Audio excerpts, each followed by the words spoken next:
Doctor साहब please continue. देखो please नहीं करें इस तरह। शिबली साहब जी, शिबली साहब अपने लोगों को चुप तो करा दे। ये इस तरह तो नहीं चलेगा, बिल्कुल इस तरह आपको टाइम नहीं देंगे।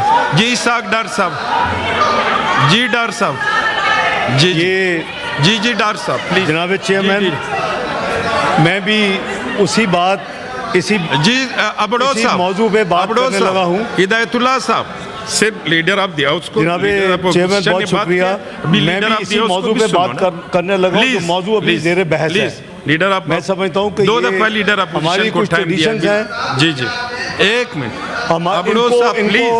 इनको कोर्स करवाएं कि इनको पता चले कि किस तरह ये हाउस चला करता था। पहले ये कोई तरीका नहीं हाउस चलाने का। जनाब चेयरमैन, मैं leader of the honourable leader of the opposition को जी जी मैं honourable leader of the opposition को रिक्वेस्ट करूंगा कि वो प्लीज़ डिसिप्लिन क्रिएट करें अगर उन्होंने फ्यूचर में बोलना है तो। ये कोई तरीका नहीं है। ये हमेशा इस हाउस की ट्रेडिशन रही है कि लीडर ऑफ दी ऑपोजिशन को, लीडर ऑफ दी हाउस को जब वो माइक मांगे माइक मिलता है। और मैं कोई दूसरी बात नहीं करने लगा। मैं समझता हूँ कि हर पाकिस्तानी मुझ समेत दुखी है। एक मिनट अबड़ोद साहब जाके बाहर तकरीर कर लें। आप किसी देखो जी जी नहीं नहीं इस तरह नहीं होगा। नहीं नहीं नहीं नहीं नहीं नहीं नहीं नहीं जी जी डॉक्टर साहब कंटिन्यू प्लीज डॉक्टर साहब कंटिन्यू। इस तरह मैं समझता हूँ कि जो कुछ हुआ है वो हर पाकिस्तानी के लिए इंतहाई दुख की बात है और हर दिल रंजीदा है जो कुछ कल बलूचिस्तान में हुआ है। लॉ मिनिस्टर साहब ने उसको एक्सप्लेन किया है कि कल नेशनल असम्बली में डिटेल्ड सेशन हुआ, लोगों ने खुल के बात की, करनी चाहिए। वो उतना ही अजीज़ है हमें जितना कोई और सूबे का हिस्सा है। वो पाकिस्तान का बहुत ही इम्पॉर्टेंट हमारा सूबा है और हमारे दिल के करीब है। यहाँ बैठ के बातें हमें सबको करनी चाहिए, लेकिन हमें कलेक्टिवली को सोचना चाहिए कि वे फॉरवर्ड क्या है। आज कैबिनेट में भी तफसील से बात हुई। वज़ीर-ए-आज़म और बलूचिस्तान की हुकूमत आपस में टोटली कनेक्टेड है फेडरल गवर्नमेंट के साथ। कल से वज़ीर-ए-आज़म अगले 2-3 रोज़ में वहाँ फिज़िकली भी जा रहे हैं और आज इंटीरियर मिनिस्टर वहाँ पहुँच चुके हैं। देखिए बात यह है कि कम से कम खुदा के लिए इस इशू को हम सियासत की नज़र ना करें कि यहाँ रंपस क्रिएट करना है। यहाँ हमने उस इशू को सामने रख के मैं अपने भाई कामरान मुंसा के जज्बात से बिल्कुल सेकंड करता हूँ। मैं कोई भी जो पाकिस्तानी दिल रखता है उसको कल से बहुत तकलीफ़ है और ये है ही इतना अफसोसनाक वाक़या। तो हमें सोचना है कि इसके मुहर्रकात क्या हैं और इसकी वजूहात क्या हैं। जो लोग पाकिस्तान की रियासत को तस्लीम करते हैं उनसे मुज़ाकरात हो सकते हैं, होने चाहिए। जो नाराज़गी के नाम पे, नाराज़गी का कोई लफ्ज़ नहीं है, नाराज़गी के नाम पे पहाड़ों में चढ़कर इनोसेंट लोगों को मारेंगे तो ये पूरा हाउस यूनैनिमसली उनको कंडेम्ड करे, उनकी मजम्मत करे। वो दूसरे एजेंसीज के हाथों में खेल रहे हैं, वो पाकिस्तान के दुश्मनों के पैसों को इस्तेमाल कर रहे हैं। खुदा के लिए यहाँ बहुत एक्सपीरियंस लोग बैठे हैं। ये हमारे फॉर्मर वज़ीर-ए-आज़म साहब बैठे हैं और साथी हैं जो बलूचिस्तान से हैं। खुदा के लिए इस चीज़ पे हम आपस में झगड़ा ना करें, इसको हम सीरियसली लें। आप चाहें तो इस पर एक सहराल हैसल बहस करें, आप चाहे तो कमेटी बना दें दोनों हाउसेस के नुमाइंदगान, दोनों तरफ के नुमाइंदगान की। देखिए ये ऐसी चीज़ नहीं है कि हम इसके हमारी दो राय नहीं हो सकती, लेकिन क्लैरिटी आनी चाहिए। और ये हमें क्लैरिटी के साथ सोच लेना चाहिए कि कम वक्त में एट व्हाटएवर प्राइस हमने मुल्क में अमन वापस लाना है। और ये कोई पुरानी बात नहीं है, सिर्फ 1 दिहाई पुरानी बात है।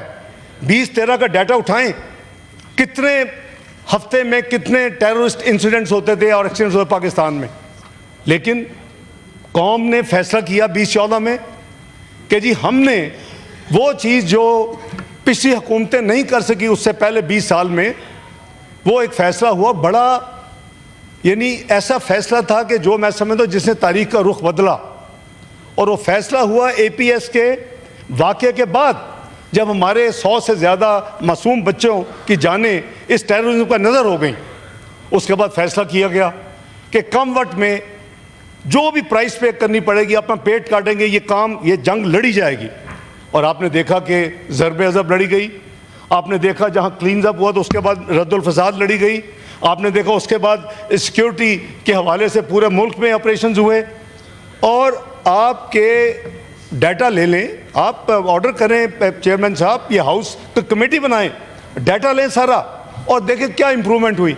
लेकिन मैं एज फाइनेंस मिनिस्टर समझता हूं कि कोई छोटी उसकी कॉस्ट नहीं थी। करीबन 100 अरब रुपए का सालाना जो हमारा पूरा ऑपरेशन था कॉस्ट कर रहा था, कौम को करना चाहिए, चाहे 100 अरब हो या 1000 अरब हो, ये ऐसी चीज़ है।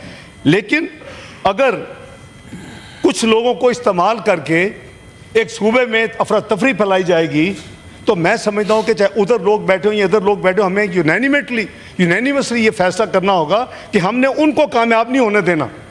और ये डूएबल है। आपने देखा कि वर्चुअली क्लीन अप हो जाए। मैं ब्लेम गेम नहीं पढ़ना चाहता जनाब चेयरमैन, हो सकता है कि विद कोई मेलाफाइडी ना हो, विद जेन्युइन इंटेंट हो। उसके बाद हमने रिवर्स किया, हमने वो दहशत गर्दों को अपना जेलों से छुड़वाया, हमने रास्ते खोले। वो जो यहाँ से भागे हुए थे उन 2 ऑपरेशंस के बाद वो वापस पाकिस्तान में आए। आज वो रिसरेक्शन, वो हमारी अपनी तमाम गलतियां, मैं किसी को ब्लेम नहीं कर रहा, मैं अपनी एज ए मिनासुल कौम बात कर रहा हूँ। हमें सोचना चाहिए था कि क्या हमें उनको रिलीज़ करना चाहिए। ये डायलॉग के नाम पे हमने बहुत बड़ा ब्लंडर किया, लेकिन कई दफ़ा बंदा वेल इंटेंशन काम कर जाता है, उसके जो आउटकम होते हैं फिर उसको तकलीफ होती है और हमें तकलीफ है। ये इसमें मल्टीपल रीजंस हैं। हमारा दुश्मन तो चाहता है कि एक मिसाइली मुल्क है, ये एक एटमी कुव्वत है, तो इसको मुआशी कुव्वत क्यों बनने देंगे। जब भी पाकिस्तान टेक ऑफ करता है और आराम से पाकिस्तान की टांगें खींची जाती हैं, पॉलिटिकल इंस्टेबिलिटी क्रिएट की जाती है, कोई और काम किया जाता है। तो ये तो हमें फैसला करना है कि हमने क्या करना है, इस मुल्क को किधर लेके जाना है। ये कोई बहुत पुरानी को सदियों में दहाइयों पुरानी बात नहीं कर रहा। ये सिर्फ 2017 में leader of the opposition honourable बहुत वेल रेड और वेल इन्फॉर्म्ड हैं। Look but where Pakistan was 24th economy of globally. और क्या प्रोजेक्शन थी प्राइस वाटर हाउस कूपर्स की कि with in few years the way it has taken of it will be part of G20। काश के हम उसके लिए मिलकर काम करते। मैं आने वाली हुकूमत को सलूट करता कि अगर आज 24 में 21 में 22 में या 20 में शामिल हो चुके होते। बात यह कि अब 47वीं मीशत बन चुके हैं, पर नेवर टू लेट। तो मैं समझता हूँ कि जो ऐसे मसाइल हैं वो मुआशी हों, वो हमारे इस तरह के टेररिज्म के मसाइल हों, हमें मिल के बैठ के बहन भाइयों की तरह उन मसाइल को सोचना चाहिए। ये हाउस ऑफ फेडरेशन है, इसमें तमाम सूबों की नुमाइंदगी है। इसका फ़र्ज़ है कि कहीं भी खुदा न खासा को प्रॉब्लम है तो हम सियासत को बाला तर करके उसका हल ढूंढें। मेरी गुजारिश है कि आप मुकर्रर कर लें, आज कर लें, कल कर लें, और इस पर बिल्कुल बात होनी चाहिए। हर एक को अपना खुल के बात करें, लेकिन सिर्फ वो बात करके उसको फिर उसके वाइंडिंग अप नहीं होनी चाहिए। कोई प्रैक्टिकल कोई वे फॉरवर्ड ढूंढें। यहाँ बहुत अक्लमंद बैठे हैं दोनों तरफ, ढूंढेगा क्या करना है, एडवाइस दें, गवर्नमेंट को दें, बलूचिस्तान गवर्नमेंट को दें। हम सब कोलिशन गवर्नमेंट है इस वक्त उधर।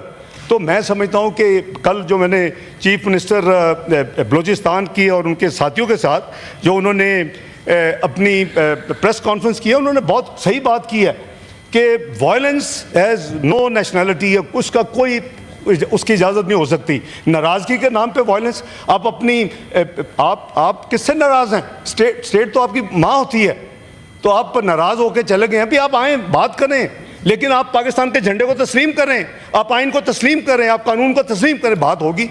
तो प्लीज़ मिल के बैठ के वे फॉरवर्ड बनाएं। यहाँ मुझसे बहुत ज़्यादा एक्सपीरियंस लोग बैठे हुए हैं, और बैठ के आप गवर्नमेंट को उसको साथ गाइड करें। आप let's take it as a joint venture के इसको हमने हल करना है। तो मैं समझता हूँ कि अगर काइंडली आप वक़्त मुकर्रर कर लें, कल कर लें, इसी टॉपिक के ऊपर बात करें और फिर वे फॉरवर्ड निकालें, और उसके बाद अपना आपका जो भी आपका फैसला होगा उस पर हुकूमत अमल दरामद करेगी। बहुत शुक्रिया सर, मेरी यही तजवीज़ थी। मेरा तो यही ख्याल था कि पहले ये कुछ